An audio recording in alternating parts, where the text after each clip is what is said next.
messieurs, bonsoir. Bienvenue au 13h sur la télévision nationale. Voici les titres de cette édition.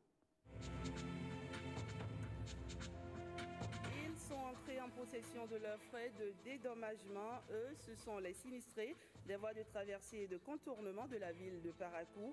Images et sons de la cérémonie de remise de chèques dans ce 13h. Réactivation de l'usine MCI de Parakou pour l'égrenage du coton. Une séance de travail s'est tenue entre les acteurs de l'or blanc à Niki et les cadres natifs de la localité.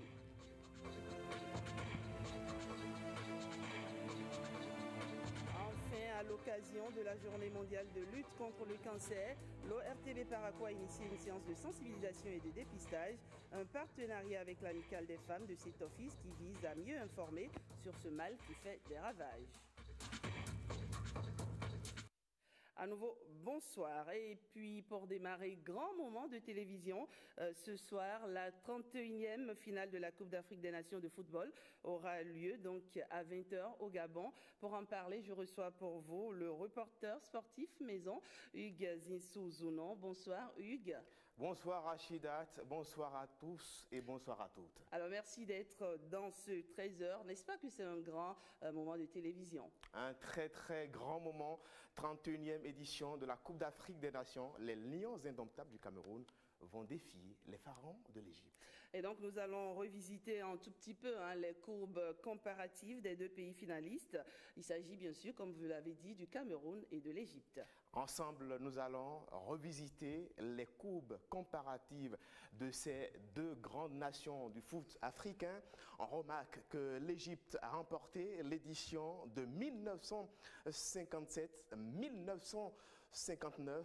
La courbe est ascendante au début 1957-1959. Elle est devenue stable en chute libre jusqu'en 1974. On retrouve la grande équipe de l'Égypte en 1986 avec Abdou Z, le Maradona du Nil. L'Égypte a remporté l'édition de 1986 devant les Lions indomptables du Cameroun. La grande équipe de l'Égypte, bien évidemment. La coupe de l'Égypte est en bleu, celle du Cameroun est en rouge. Ensuite, on retrouve l'Égypte en 2008, une fois encore devant les Lions indomptables du Cameroun.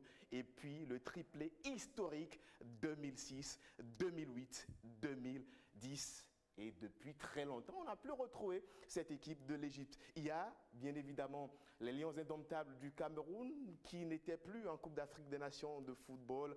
1984, nous étions à Abidjan en Côte d'Ivoire. Première victoire des Lions indomptables du Cameroun, de Dr Théophile Abega, de Roger Mila. Ensuite, le Cameroun va enchaîner deux autres finales. La finale de 1986, perdue devant les pharaons de l'Égypte. La victoire des Lions indomptables du Cameroun, 1988, le but sur penalty de Emmanuel Koundé. Ensuite, le Cameroun est devenu un peu fébrile. Le Cameroun revient en force avec la génération Samuel Eto'o-Fils, la génération Mbouma, les victoires de 2000, de 2002. Ce soir, il y aura une très grande génération de joueurs qui ont fait rêver l'Afrique. Qui ont fait rêver tout le monde, bien évidemment. Et surtout, on se rappelle encore les JO remportés par les Lions indomptables, c'était en 2000. Alors, Hugues Zinsou-Zounon, en tenant compte des statistiques, est-ce qu'on peut dire que l'Égypte part quand même un tout petit peu favori, non? El Hadj Sénou Diouf parlait d'institutions et grâce à la réalisation de Apollinaire Saint-Son, on va revoir une autre courbe comparative de ces deux nations. La coupe suivante, c'est passé là, la deuxième coupe, qui montre une fois encore que l'Égypte et le Cameroun ont amplement dominé la compétition. La Coupe d'Afrique des Nations de football, c'est un tube pour les gamins, les élèves. C'est très simple. On remarque que Mauritaniens et Gambiens n'ont jamais participé à une phase finale de Coupe d'Afrique des Nations. Les coupes qui sont en bleu et surtout les pics montrent que l'Égypte a dominé la compétition cette fois. 7 étoiles pour l'Égypte, 4 étoiles pour les Lions indomptables du Cameroun. Alors, quelles sont finalement les chances des deux équipes, Hugues Zinsou-Zounon? Les chances ce soir, c'est qu'on a une équipe du Cameroun qui est montée en puissance, une équipe du Cameroun qui s'adapte à chaque adversaire et l'Égypte avec une organisation remarquable, des joueurs surdoués tels que Salah. Donc ce soir, je dirais 50-50 pour les deux grandes nations du foot africain. Votre pronostic, ce sera l'Égypte pour vous ou le... Difficile de pronostiquer quand on revoit ensemble le parcours de ces deux grandes nations. Merci Hugues, ça a été un plaisir de vous recevoir sur ce 13h, la CAN, la grande finale. C'est donc ce soir à 20h de l'autre côté. Plateau reporter à partir de 19h avec William Bassabi et le groupe des consultants. Merci Hugues et on poursuit ce 13h. La voie est toute tracée pour une sortie de crise après la polémique née suite à l'interdiction de prières et autres manifestations dans les rues et espaces publics. C'est du moins ce qui ressort de la séance de travail qui a réuni autour du chef de l'État les imams et divers cadres de la communauté islamique du Bénin. L'idée d'une solution consensuelle a sanctionné l'issue, on va dire, de cette rencontre qui a permis de dissiper les malentendus. On écoute le porte-parole du comité d'apaisement, l'imam Ibrahim Ousmane, qui présentait les doléances de la communauté islamique à l'ouverture de la réunion. Regardez. Au nom de la communauté musulmane du Bénin, je voudrais vous remercier pour la bienveillante promptitude avec laquelle vous nous recevez. Nous nous référons à votre autorité pour résoudre notre préoccupation essentielle qui est de prier sur une partie de l'espace public les vendredis lorsque nos mosquées sont pleines. La communauté musulmane du Bénin est tout à fait disposée à trouver avec les administrations concernées la mise en pratique de l'utilisation temporaire de l'espace public, jouant nos mosquées les vendredis. La communauté musulmane du Bénin vous fait confiance en votre qualité de garant de la Constitution et de l'harmonie sociale, Monsieur le Président de la République. Connaissant votre ouverture d'esprit, les musulmans du Bénin sont certains de bénéficier de votre compréhension. Pour finir, la communauté musulmane du Bénin, à travers son comité d'apaisement, vous souhaite, à l'occasion de cette nouvelle année du calendrier grégorien, une robuste santé, un éclairage divin dans la conduite des affaires de notre pays. Que la paix et la justice règnent sur le Bénin. Je vous remercie, Monsieur le Président. Il faut dire que le président Patrice Talon n'a pas, à cette occasion, manqué de rappeler les ambitions du gouvernement telles que déclinées dans son programme d'action. Le chef de l'État a également insisté sur la préservation d'un climat de paix, seul gage du développement durable. Suivez ici quelques extraits de sa déclaration. Cette rencontre montre bien que nous parvenons toujours au Bénin à surmonter nos difficultés. J'ai été assez marqué, attristé par l'amalgame qui a été volontairement instauré et a servi d'intoxication pour remettre en cause l'esprit de l'embellissement de la ville de Cotonou, de Porto-Novo, de Parakou, de nos grandes villes. La volonté d'embellissement, la volonté d'investissement, la volonté de marquer notre pays, nous aussi, notre génération, pour changer nos habitudes, nos comportements, parce que le Bénin est appelé à grandir aussi comme les grands pays du monde.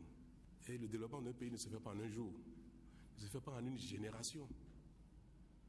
Moi, je mesure la responsabilité qui est la mienne, je mesure la responsabilité du mandat que vous m'avez confié, et je mesure la portée des décisions qui peuvent impacter nos vies, parfois difficilement aujourd'hui, mais qui peuvent impacter bénéfiquement notre pays dans le temps.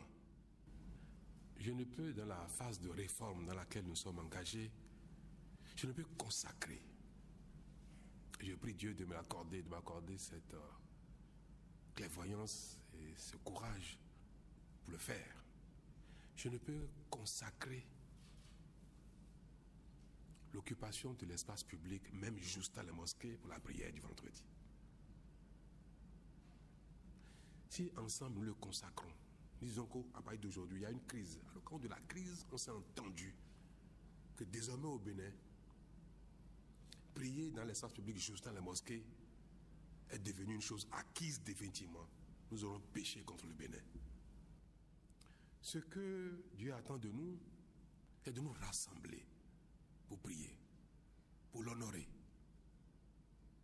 Nous rassembler dans la sécurité, dans le confort.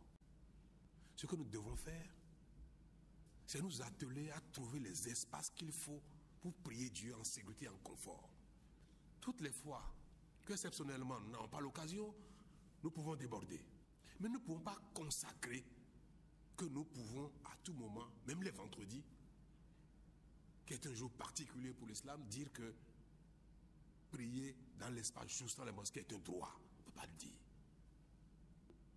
Ça peut être une contrainte pour nous par moment. Par moment. Donc, retenons que ce qui relève de notre vie et qui n'est pas du quotidien qu'on peut prévoir, planifier, puisse se faire avec dérogation. Retenons ça. Mais ce que nous savons, que nous devons faire tous les jours, planifions ça. Ce que nous devons faire, c'est dire que nous allons ensemble trouver les moyens de donner à nos concitoyens les espaces d'expression religieuse en sécurité, dans le confort. Je veux qu'ensemble, nous puissions dire que la mosquée de Kadiaou ne restera pas comme ça. À titre personnel, pour montrer que je suis un bon fils du Bénin, un bon citoyen, un bon partisan de la paix et du confort. Et comme je le fais pour d'autres communautés, à titre personnel, je participerai. L'État participera à faire quelque chose. C'est comme ça que nous allons montrer notre volonté de construire. Mais ceci étant, s'il arrive exceptionnellement qu'il faut occuper l'espace juste dans la mosquée, ça va se faire. C'est cela que je voudrais que nous comprenions, qu'on adopte comme process de vie dans la communauté collective. C'est la patience.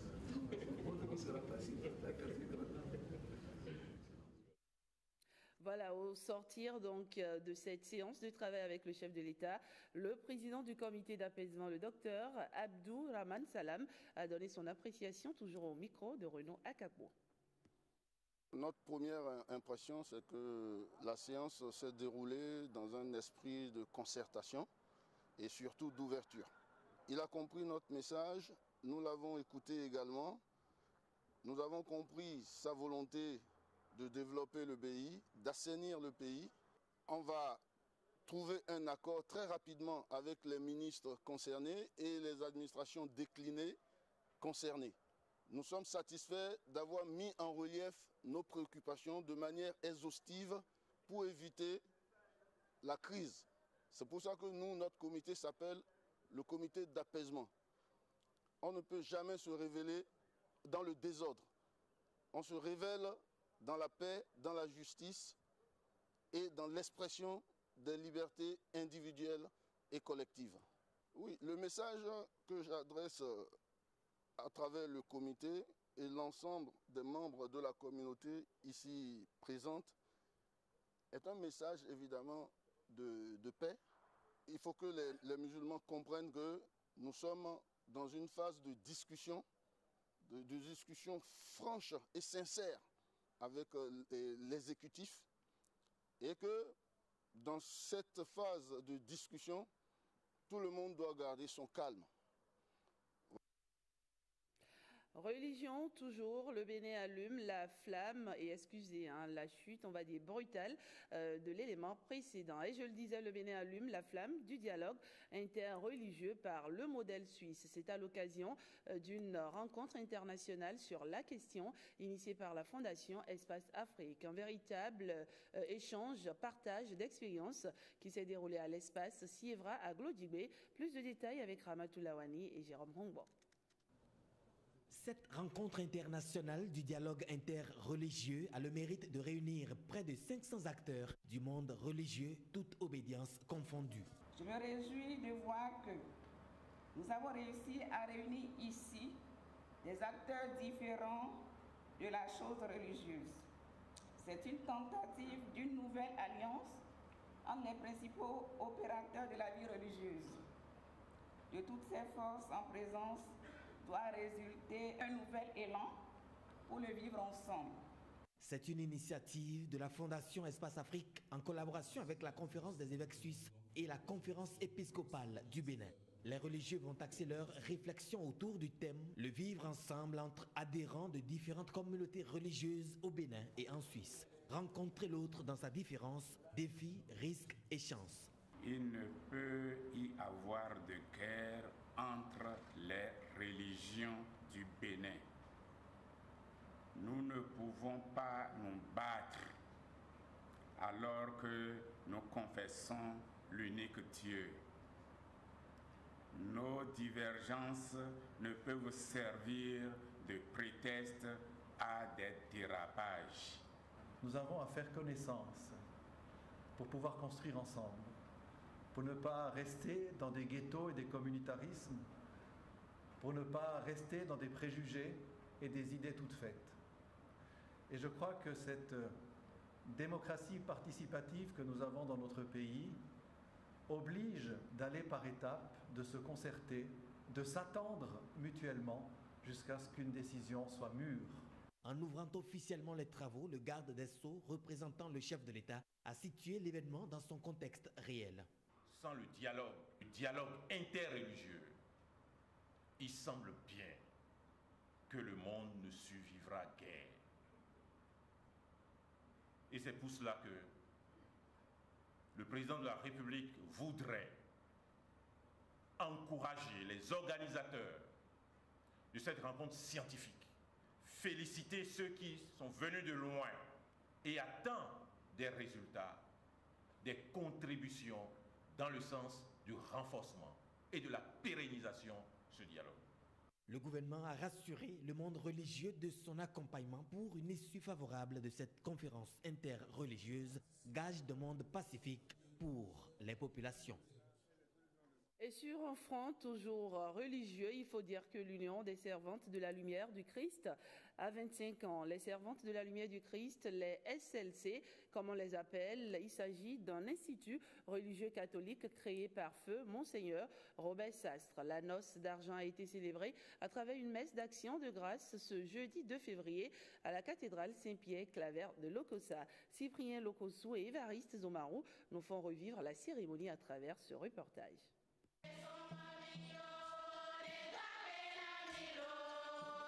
La cathédrale de Lokossa n'a pas pu contenir tous les fidèles qui ont fait le déplacement. Nombreux sont restés à la fenêtre ou au dehors pour suivre la messe. Messe présidée par Monseigneur Victor Agbanou, évêque de Lokossa, et concélébrée par les évêques Cléfelijo de Kandi, Aristide Gonzalo de Porto Novo, Barthélemy Adoukonou venu de Rome et Roger Ngwedji, archevêque de Cotonou. 25 ans que feu Monseigneur Robert Sastre a semé cette graine dont les fruits lumineux éclairent le peuple de Dieu. Le Seigneur voulait des femmes qui nous indiquent la direction de la lumière et qui soient porteuses de l'élan pascal et nous conduisent. 25 ans pour l'Institut des Servantes de la Lumière du Christ et en même temps 25 ans de vie religieuse pour la première promotion de cette congrégation. Les 8 religieuses ont été couronnées à cette occasion.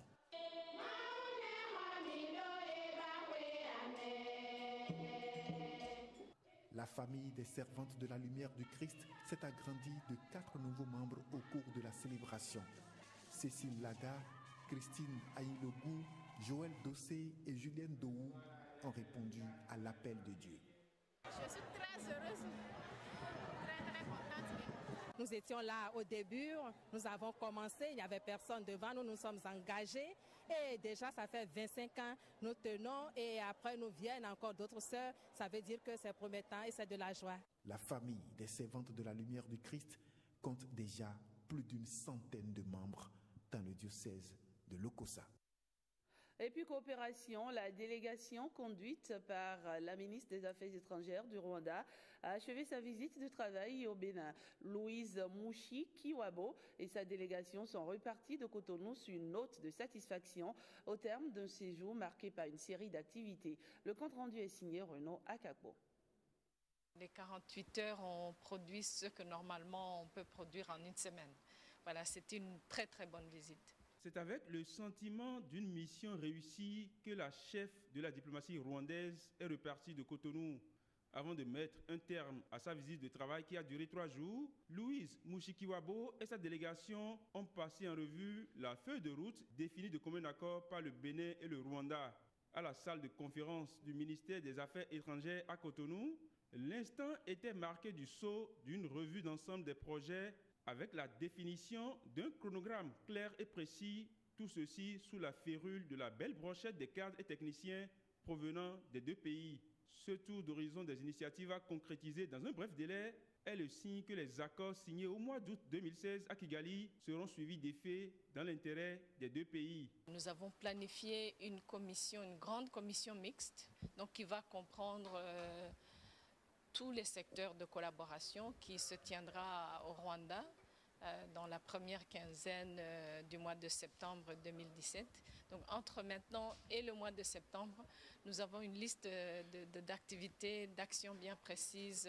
Nous avons aussi décidé de commencer à échanger des cadres dans différents domaines qui ont fait l'objet de nos discussions hier. Je dois dire très sincèrement que tout ce qu'on fait, c'est d'essayer de rapprocher nos pays, de montrer que la collaboration sud-sud marche. Nous sommes convaincus, nous sommes très convaincus qu'en joignant nos efforts, nous sommes capables d'offrir des conditions meilleures à nos citoyens. Aussi bien par les secteurs ciblés que par la volonté manifeste exprimée par les chefs d'État des 2 pays, la coopération entre le Bénin et le Rwanda semble poser les jalons d'un partenariat dynamique axé sur la lutte contre la pauvreté. Dès demain déjà, il y a une première mission du Bénin qui se rend là-bas, et la semaine prochaine, vous avez 3 missions sur des aspects sectoriels très précis. Ce que je retiens, c'est que lorsque vous avez des amis, des frères qui sont des premiers de la classe et que vous associez à eux, cela vous stimule.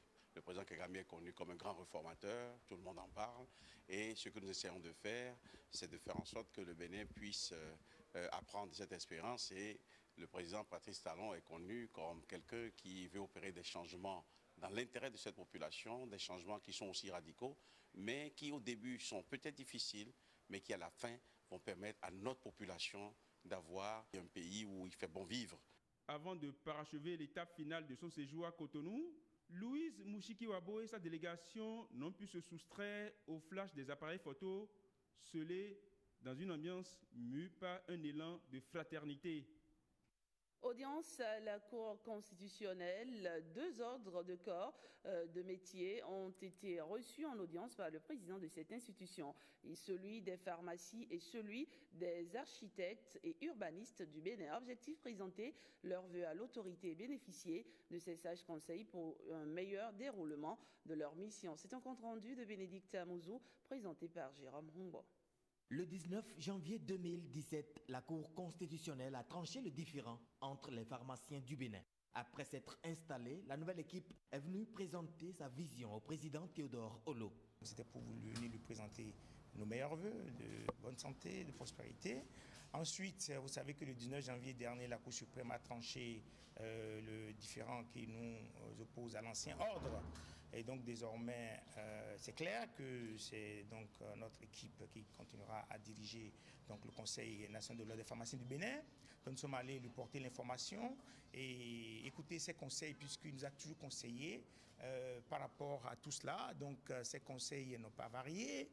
Il a toujours insisté sur la paix, il a toujours insisté sur la main tendue aux autres, de ne pas faire de chasse aux sorcières. Comme son prédécesseur, celui de l'ordre des architectes et urbanistes du Bénin a sacrifié à la tradition. On a été reçus ce matin dans l'objectif de pouvoir présenter nos vœux les meilleurs pour le président et toute sa famille et toute l'équipe de la Cour constitutionnelle.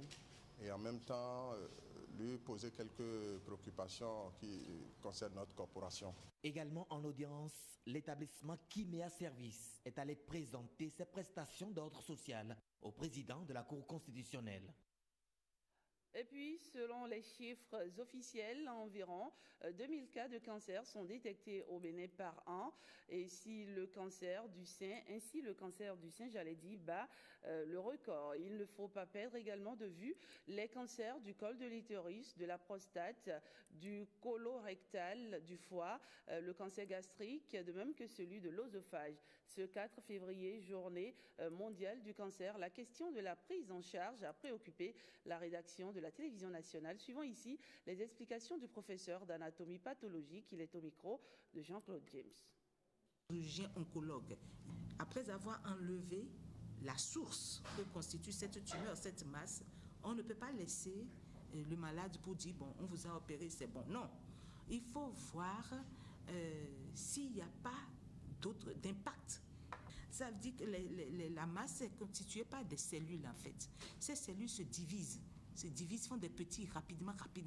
C'est ça, le cancer, c'est ça qui fait la gravité du cancer d'ailleurs. Cette division rapide qui fait que les cellules, des fois, peuvent sortir du lot et commencer à circuler en dehors de la masse par la voie des vaisseaux sanguins. Et ils peuvent aller sortir pour aller se loger ailleurs. Par exemple, dans le poumon, dans le foie, dans le cerveau, même dans les os, n'importe où. Et former encore une masse, donc masse secondaire. Et cette masse secondaire-là, on les appelle les métastases. Donc quand on enlève la masse, on ne sait pas le bilan, ce qui se passe dans le corps. C'est pour ça qu'il faut ajouter un autre traitement qu'on appelle la chimiothérapie. Il faut envoyer des produits chimiques maintenant. La personne, on met ça dans le sang partout, ça circule partout pour détruire ces sources-là qui peuvent être en train de naître ou se nicher quelque part. Après ce stade, on peut encore localiser la partie où on a enlevé la tumeur, on peut encore bombarder ça par des rayons, ce qu'on appelle la radiothérapie pour éradiquer complètement. Voilà les 3 temps, la prise en charge des 3 temps. Moi seule, femme que je suis, il faut que je prenne l'habitude de palper mes seins. Je fais déjà quelque chose. Ensemble maintenant, toutes les personnes qui s'occupent du cancer, c'est ça, nous pouvons tous faire quelque chose pour faire reculer le cancer. Voilà, l'autopalpation des seins, et donc c'est donc important de le faire pour détecter une éventuelle maladie de cancer de sein. En lien avec cette actualité, il faut dire que la direction régionale de l'OATB Parakou a initié une séance de sensibilisation et de dépistage du cancer de sein, le plus fréquent des cancers chez la femme. Il s'agit d'une initiative de la direction en collaboration avec l'Amicale des femmes pour mieux informer les agents, notamment les femmes, sur le mal qu'est le cancer des seins. Plus de précisions avec Alexis Assogwa et Fallon qui saisonnent. 1,7 million de nouveaux cas du cancer du sein par jour dans le monde et plus de 500 000 décès par an. Des statistiques alarmantes dues à l'absence du dépistage précoce. Au Bénin, le cancer du sein représente 32,5% des cancers chez la femme. C'est donc pour pallier le mal que la direction régionale de Parakou a initié la dite séance, dont l'objectif est de sensibiliser et mieux informer ces hommes et femmes des médias appelés à sensibiliser l'opinion publique. Depuis quelque temps, au plan mondial, il y a cette campagne de lutte contre le cancer de sein. Nous nous sommes dit qu'il fallait entrer dans cette mouvance aussi, puisque nous sommes femmes exposées. Et ensuite, nous sommes femmes de médias, ça nous expose encore plus, en ce sens que nous sommes amenés, de par notre métier, à sensibiliser les autres. C'est notre mission, c'est notre devoir. Au cours donc de la séance, une communication a été faite par le docteur Salifou Kabibou, médecin gynécologue au CHUD Borgo. État des lieux, facteurs de risque et méthodes de prévention. Rien n'a été oublié par le docteur.